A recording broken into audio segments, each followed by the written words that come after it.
Syafatul.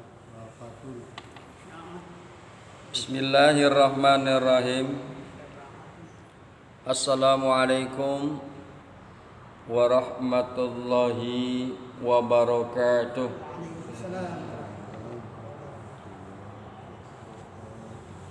Pembahasan kita pagi hari ini masih berkaitan masalah zakat, di mana di dalam halaman 48 dikemukakan oleh pengarang kitab Bismillahirrahmanirrahim. Faslun, ini suatu fasal. Watudfa'u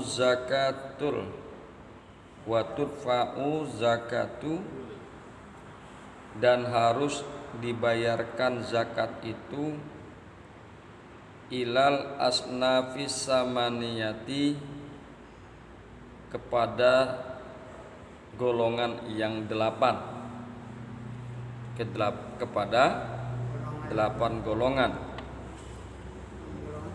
Alladzina zakarahumullahu ta'ala, yang Allah telah menyebut mereka.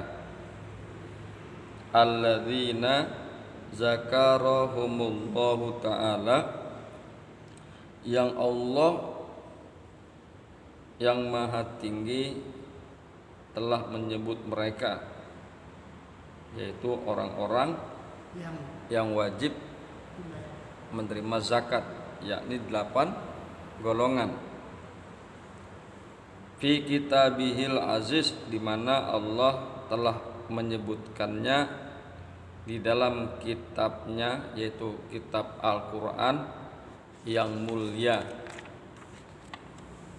Fi qaulihi ta'ala, di dalam firman Allah Ta'ala, innamas shadaqatu lil fuqara'i, sesungguhnya sedekah zakat itu hanyalah untuk orang-orang fakir, wal masakini,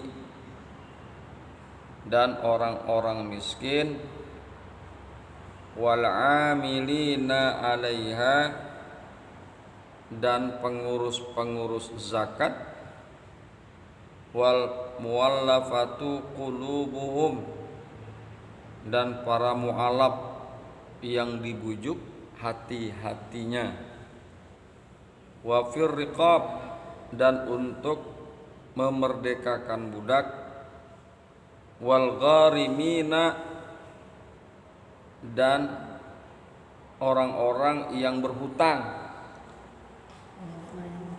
wa fisabilillah, dan untuk jalan Allah, wa ibnus sabil, dan orang-orang yang sedang dalam perjalanan.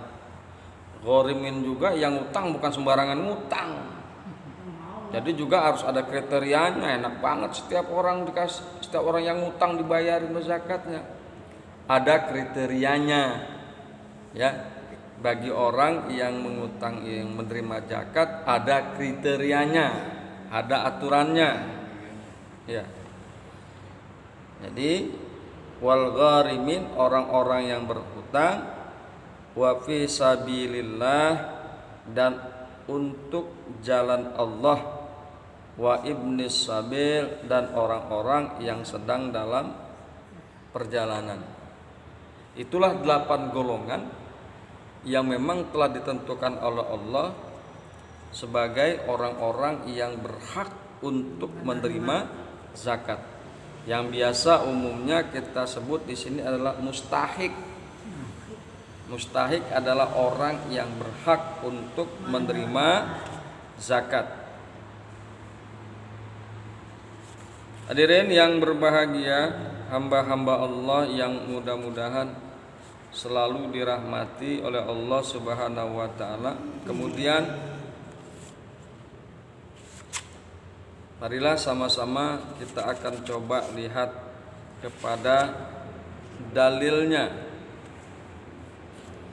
Faslun, ini suatu fasal. wa tudfa'uz zakatu, dan zakat diberikan ilal asnafis samaniyati, kepada 8 golongan, kepada golongan yang 8. Alladzina zakarahumullahu ta'ala fi kitabihil aziz, yang telah disebutkan oleh Allah Subhanahu wa taala di dalam Al-Qur'an yang mulia. Alladzina zakarahumullahu ta'ala, orang-orang yang 8 tersebut, golongan yang 8 tersebut, Allah telah menyebutkan mereka fi kitabil aziz, di dalam kitabnya yang mulia, yakni Al-Qur'an aziz. Wa qaulihi ta'ala, fi qaulihi ta'ala, di dalam kaulnya Allah yang maha tinggi. Innamas shadaqatu lil fuqara'i,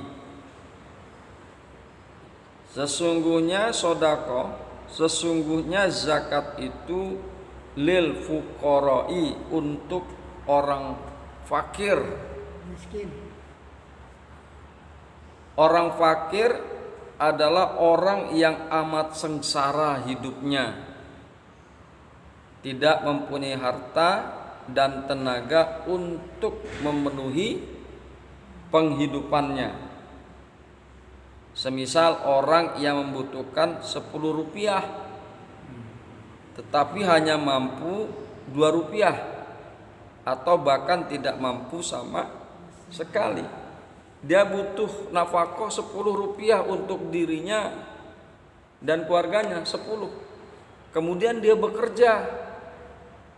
bekerja hanya mendapatkan 2 rupiah. Kurang banget. Kurang banyak. Nah, orang seperti itulah dikategorikan dalam fakir.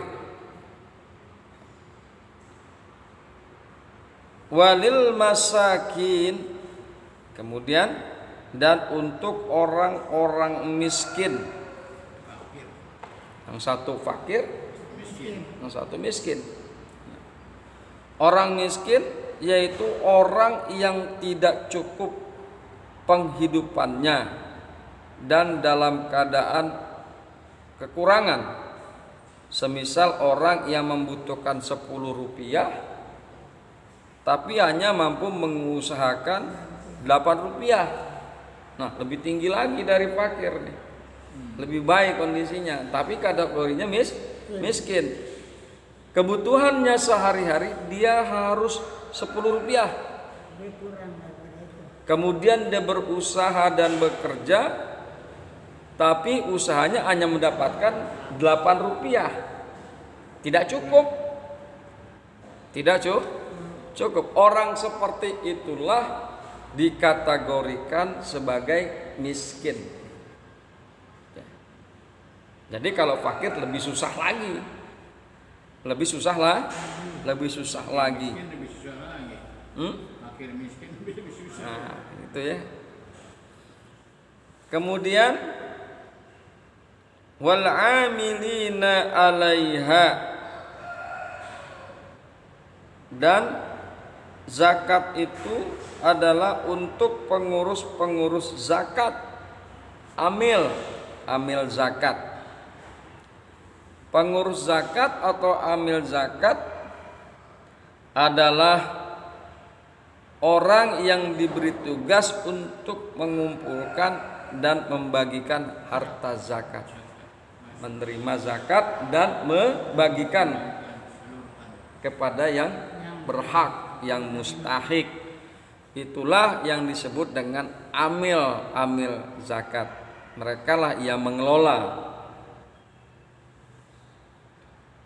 Wal muwallafatu qulubuhum, kemudian diperuntukkan untuk para mu'alaf yang dibujuk hatinya. Mu'alaf adalah orang kafir yang ada harapan untuk masuk Islam, dan orang yang baru masuk Islam yang imannya masih lemah. Jadi kalau seandainya di lingkungan kita ada nih orang kafir tapi gerak-geriknya dia pengen masuk Islam, ya, pengen masuk Islam, maka kepada orang tersebutlah diberikan zakat. Hatinya dibujuk dengan kebaikan-kebaikan zakat, insya Allah orang kafir tersebut masuk ke dalam Islam. Dan mualaf juga adalah orang yang baru masuk Islam, yang imannya masih lemah, ya. Jadi ada orang kita ini kan di sekeliling kita mungkin ada orang yang baru masuk Islam, imannya kan belum mantap, masih goyang, gampang dipengaruhi. Maka orang seperti itulah yang mesti diberikan zakat. Apalagi sudah menjadi hal yang umum ketika orang kafir masuk ke dalam Islam dimusuhi sama keluarganya yang kafir. Ada yang hak warisnya tidak diberikan, ya kan? Ada yang tidak diakui, ada yang diusir dari rumahnya, sehingga sang mualaf ini hidupnya susah. Orang yang baru masuk Islam tersebut hidupnya susah, dan kita harus memberikan zakat kepada mereka. Mualaf, orang yang baru masuk Islam yang imannya sangat lemah. Bismillahirrahmanirrahim. Wa fir riqabi, untuk memerdekakan budak. Memerdekakan budak mencakup juga untuk melepaskan orang muslim yang ditawan oleh orang kafir. Budak sudah tidak ada sekarang. Budak sudah tidak ada. Bisa jadi bahwa haknya budak tidak dikeluarkan karena nggak ada perbudakan. Nah, zakat ini untuk memerdekakan budak, ini adalah satu konsistensi daripada Islam untuk memerdekakan budak yang memang saat itu budak masih merajalela. Dengan cara seperti inilah, salah satunya dengan cara seperti inilah, maka Islam ingin meniadakan perbudakan. Kemudian ada ulama yang mengkategorikan untuk memerdekakan budak adalah untuk melepaskan orang muslim yang ditawan oleh orang kafir. Misal terjadi peperangan, ada saudara kita yang muslim tertangkap oleh orang kafir, tertangkap oleh musuh kita yang kafir, ditawan.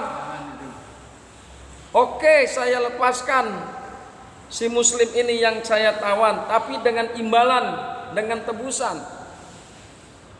Maka tebusan tersebut boleh diambil daripada harta zakat. Ya. Sekali lagi bahwa riqab, memerdekakan budak, mencakup untuk melepaskan orang muslim yang ditawan oleh orang kafir. Kemudian wal gharimina, gharim yaitu orang yang berhutang. Orang yang punya banyak hutang dan tidak mempunyai harta yang cukup untuk membayar hutangnya. Ya. Salah satunya distandarkan adalah ketentuannya bahwa hutang tersebut untuk mendamaikan saudara muslim yang berseteru.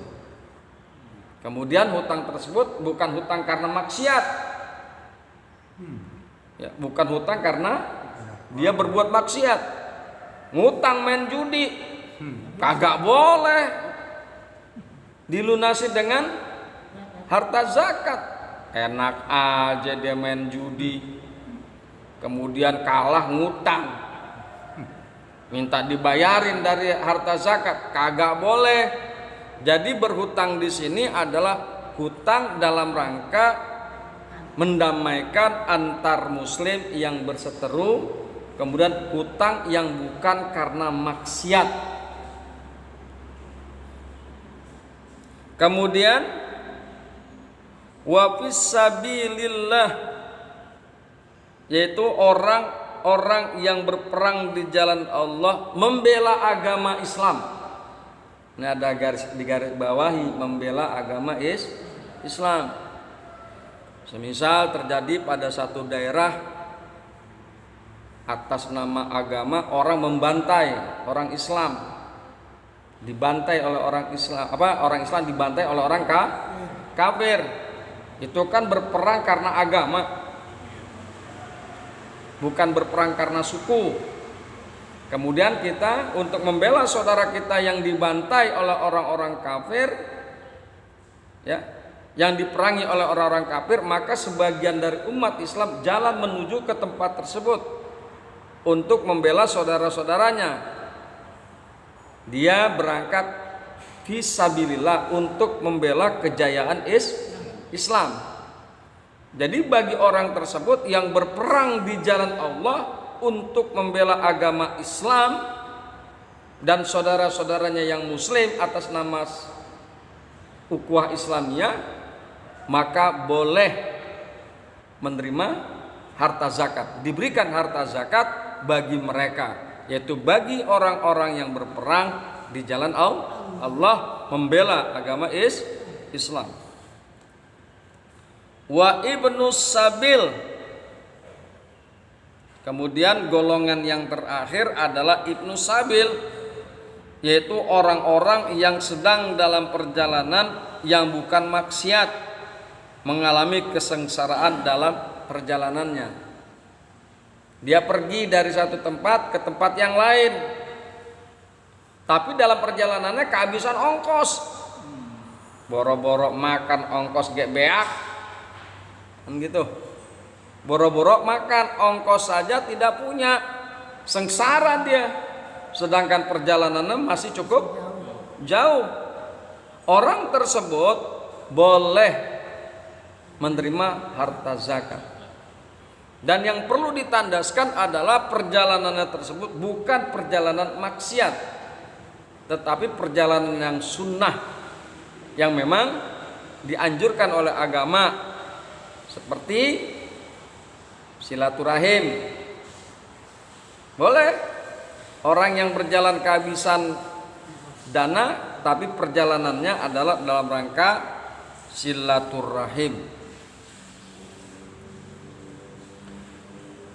Wa khamsatul la yajuzu dafuha ilaihim, wa khamsatun dan 5 orang, 5 kelompok la yazuzu yang tidak boleh dafuha menerima zakat atas mereka. Ya, ada 5 kelompok yang tidak diperkenankan untuk menerima zakat.